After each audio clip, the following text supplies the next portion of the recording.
Hey, what's up, guys? Welcome to Culture Makers. I am Chelsea, and I'm here with... I am DeMarco. Woo woo. Come on, yeah. Woo woo. We are so happy to be here today, and we're going to talk about what's been happening in the world of pop culture. Yep. So, are you ready? Are you ready? Let's do it. Let's do it. I am really excited about this. Avatar sequel is coming out this December. I am so excited. It's titled Avatar: The Way of the Water. I've never seen Avatar. Shocking to everyone. I haven't seen a lot of things. I've seen the anime one, a couple, like a few bits and pieces of it. Yeah. But Blue People, Jungle, No, Blue People. And it's coming out December. Yeah, I feel like they're named the exact same way, Right. Avatar, so people get it confused. But yes, we're talking about the Blue People. Yeah. What's the difference? Like, why are they the same name but different? I don't know. The original one came out in 2009, Okay. so it's been a long while, and it had a lot of delays because I guess the director, James Cameron, like he had the plan for it, like ever since the first movie came out, but like there were a ton of delays. So now it's when they're finally like releasing it. And also the full trailer is going to be released on May 6th. So after in the Doctor Strange like movie premiere, they're going to release the trailer. Trailers will tell you everything, like, about the movie. Like, if you like the trailer, more than not, the movie will be good. If the trailer sucks, don't watch the movie. Yeah, people are not going to be as excited for it, but I feel like there's, like, hype. Yeah. And I feel like the trailer is going to, like, bring it. And, like, people are also really excited for Doctor Strange. Right. Yeah. So, like, the new movie. So, like, knowing that the trailer for Avatar is coming out, it'll be like... Okay, so you have to go to Doctor Strange movie in theater to see the premiere really of... They're smart. That is so smart. It is. Wow, okay. So I'm excited. I'm excited for it. So speaking of movies, there's also been an announcement that The Batman with Robert Pattinson, it'll have a sequel. Right. I haven't seen Batman. Me neither. Yeah, because like... Shocker. I'm personally more of a Marvel fan, so I'm more like updated with that. Sorry guys, no shade, no shade to the DC lovers there. Okay. But I've heard so much about it that it's so good, and that is specifically like visually that it's epic, that it's just beautiful. So I'm intrigued. Yeah, I mean, that's probably true. If the movie was probably hour to an hour 30, I would watch it. The 3-hour movies, you just lost me. It's a lot. It's a lot. It's a long time. I can't stay focused that long on a movie. Yeah, I get that. And like, I heard that people are so excited for it. They just want it now. Yeah. But they said it's most likely to be released in 2024. Dang. So that's 2 years? a long time. Yeah. Movies take a long time. And I get it's a whole process. And yeah, all that, it takes a long time. And when the movie is like known for visual, you know, it's complicated visually. It takes time to make. So I'm gonna see if I'm gonna watch Batman. Yeah, I am definitely intrigued. Switching gears here, like this weekend, there was a pairing that made their red carpet debut, and it's Kim Kardashian and Pete Davidson. They're dating. They were already like Instagram official, but now they're red carpet. Can we talk about that really quick? Instagram official should not be a thing.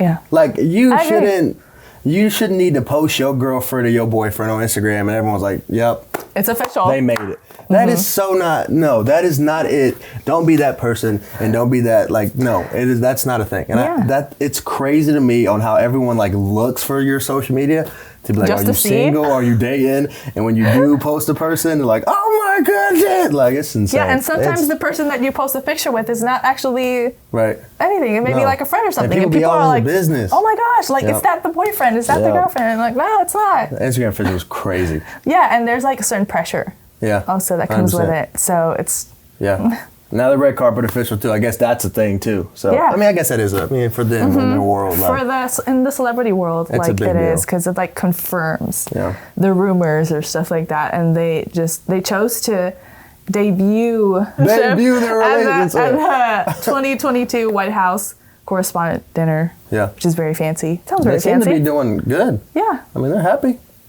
Go them. Go Pete and Kim. Also, this past week, Hailey Bieber went to YouTube and to talk about her health scare that she had in March, when there were like rumors around that she had like suffered a mini stroke or something, which is huge. Like it's a really serious thing. So she said that she actually had a hole in her heart that didn't close the way it should have, after birth. And nobody had told her about it. I actually have a cousin who was born with a hole in his heart, and I've gotten to see just kind of how his childhood was so different, how his life was so different, and how complicated that was for him and the family. Yeah. One, I want to say, like, Hailey Bieber going public and sharing that had to be tough. Like, that had to be just so hard for her to get on there and say, hey, because that's opening your like vulnerability to like not just us talking to our friends and peers, but like millions of people who follow her. Yeah. And so I could just imagine how hard that was for her to open up about what she was going through. So yeah, and I love that she did it because, she's gone to this status of being like, oh my gosh, like especially girls look up to her and want to be like her. I love that she decided to share it because like she's normal. Yeah, that's what I'm saying. It shows like how human people are. Yeah. Like, not because they're celebrities. Right, and I think we all, probably even when we were younger, thought like our celebrity, our favorite was like invincible. But like they're very human too. Yeah. And so just praying for her in that process, I know that's very tough for her and Justin. So. And that continues to go well. Yep. Yeah, no complications. Yep. I read this and it was so insane. Young influencers on TikTok are being offered cheap cosmetic procedures in return for promotion. So they just offer them those cosmetic procedures. Wow. If they're actually wanting to get something done, they're like, sure, of course. And then they talk about it on TikTok. And then like those people that did that procedure get all the young people to go to them. And some say it can become an addiction and cause body dysmorphia and all of that. And it's so like sad. Yeah. I never even heard of that of companies doing that. And yeah, and they're really influencing on how young people look at themselves and that sense of perfection. You may not be dealing with this thing, but maybe you're sitting here watching and you're like, I don't like my lips. Or you are made exactly how you're supposed to be made. Come on! Period. Like you are made as a masterpiece by God. Yep. You don't need to go follow. Like even if it's your biggest, celebrity, your best like role model, whatever, just because they do something doesn't necessarily mean you need to go out there and get you some fuller lips. Like you are made perfectly. Please know that. And please know God sees you as beautiful. Yeah, you are unique. Absolutely. And that's the way God wanted you to be. 100%.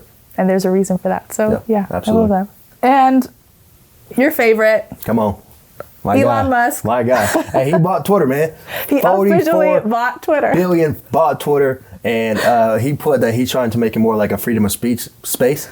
Hey, I'm telling you now, Twitter's about to be crazy in 2022. Cray. It's about to be crazy. Everybody about to be on Twitter saying whatever they want to say, throwing shade at everything, and Elon ain't gonna do nothing about it. Yeah, I mean, like... Stay away from Twitter for like... Stay away from Twitter. That like worries me. Twitter's about to be crazy. Like, a dangerous thing, like misinformation and like threats and all that, it'll just become like a normal thing and people will write it in saying, oh, it's my freedom of speech. Yep. So that's going to be crazy. Listen, we have free will. We can, and we have free will, but don't go out there and start slandering people, throwing shade at people. That's not right. That's not what we... No, don't download Twitter. What we do. No. For at least this year. At least, like, see how it goes, and then make that decision. Yeah. Twitter's about to be crazy. Goodness gracious. Elon's crazy. That money's insane. So now we're going to transition into some questions that you guys have commented down below. And the first student, the question is, how do you push through when your prayers feel empty? Really good question. That's a really good question. I feel like prayer is so important. And there are so many times that I have felt that too, where I've been praying to God for a specific thing and I just don't hear anything. I don't see anything. And I'm like, God, are you like really listening? You like, care? Like, are you up there? Are you there? Yeah. Yeah. So I just feel like have the perspective of he's working everything together for your good. So maybe you don't see anything, but maybe he's working in a way that you weren't expecting or thinking. Yeah. Yep. So absolutely. I can't say everyone, but a lot of people I know have been in this point where we're praying for something and it isn't happening. knowing that prayer is a very intimate time with God, and so the enemy is going to attack your prayer life. That's knowing that. And also discourage you. Absolutely, and knowing that sometimes he answers your prayers, but it's not what you want, but it's what you need. Like you may be praying, you want this girl, you want this guy, but he's like, reality, you need more of me. And so it's just like knowing that he gives you what you need in your prayer, not oftentimes what you want. So just know, like, stay encouraged. Like this is where you can exercise faith. It's doing things without understanding or knowing what the outcome is, and sometimes prayer feel like it's not worth anything. But we read in scripture all the time, prayer is powerful. So keep praying, and I guarantee you will start to see God in those little small glimpses. Just look for it. So, Yeah, he's got you. the next student asks, when I ace a test, which I didn't do often in school, when I ace a test, are the results from my own hard work or God's grace? I think there's like both things involved, because, you know, God has given us grace, of course, but also you have to do your own work. Yep. You know, it's like, you can't just like be like, oh, I'm just going to go to the test because God's got me. You know, He's you got have my to, back. yeah, he'll just help me. But, you know, you have to do your own work and trust that God will help you. Yeah. But you've done the study. You've done your part. Yeah. Yeah. The reason why I didn't ace many tests is because I didn't do the work to study. Oh, okay. Or to put in the work to get a good grade. So that goes to show you. Also knowing that God's grace isn't just something you get when you mess up or when something good happens. You live in grace. So everything you do is because of that, his grace. Right. But also knowing that you have to put in the work to get a good grade. He's not going to study for you. He's not going, because that's oftentimes where we wouldn't need God if he did everything for us. Like, so this is a learning point in you studying, you doing your work, you're taking the time to study for this test, but knowing it's because of him. Like it's because of him and his grace that he's allowed you to even just walk earth and have schooling and all of this different type of thing. But you have to study for it. That's why I didn't get good grades. And if we didn't show up to work for a week, we wouldn't be here. Yeah. So he's not just going to show up for you. So show up, and you have to put that in. So you have to do your part, and then God will do the rest. 100%. So this has been fun hanging out with Chelsea. We're culture makers. I love when we sit here and we talk about everything going on in the world, answer some questions. If you have any questions, drop them in the comments below, and we would love to help answer them next week. We're signing out. See y'all later. Bye.